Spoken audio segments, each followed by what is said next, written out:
economy and challenges of the future while making things more affordable to Canadians. That's why our climate action incentive puts more money back in the pockets of people in his riding, people right across the country in backstop areas. We will continue to fight climate change and support affordability for Canadians. Hear, hear. Well, member for Burnaby South. Thank you, Mr. Speaker. President Biden's Inflation Reduction Act proposes a plan to create good jobs and protect the environment.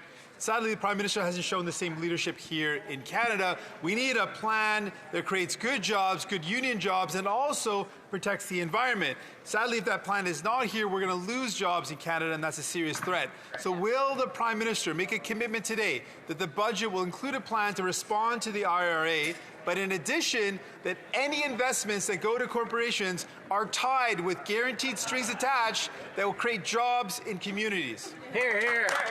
The Right Honourable Prime Minister. Mr. Speaker, allow me to say that over the past 8 years, it has been an honour and a pleasure to work so closely with organized labour across this country. We've been able to build opportunities for middle-class Canadians right across the country by standing up for unions, by ensuring that, first of all, we reversed the anti-union legislation that the Conservatives had put forward under Stephen Harper, but more than that, that we build for a stronger future in partnership. We've invested in union training, in better opportunities for apprenticeships.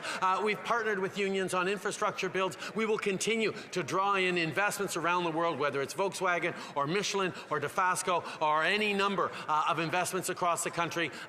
The Honourable Member for Burnaby South. Mr. Speaker, the Liberal government has given $560 million to a company owned by Loblaws to deliver services for veterans. Right. Now, what's happened is that these services aren't adequate. They're not meeting the needs of veterans. It's clear that the contract isn't doing what's necessary to provide veterans with the dignity and respect they need. Right. So will the government admit that this contract is botched, it's failing people, it's failing veterans, and just cancel it? Right Honourable Prime Minister.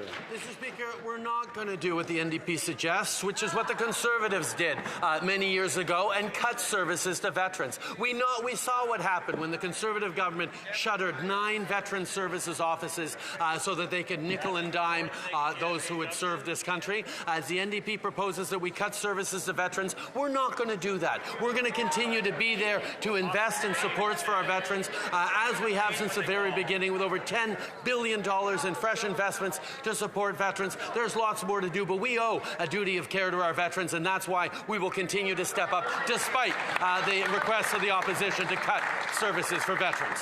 Honourable Member for London West. After a decade of neglect under the Harper government, the Canadian auto sector is finally re-emerging as a global leader.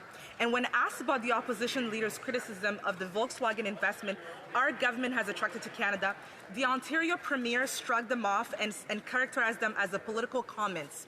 Even the Conservative Premier of Ontario, Mr. Speaker, knows that this is a good outcome and that the federal Liberals are bringing home jobs to Ontario. Can the Prime Minister please elaborate what this means for Canadians and Canadian workers across the country? Right Honourable Prime Minister. Mr. Speaker.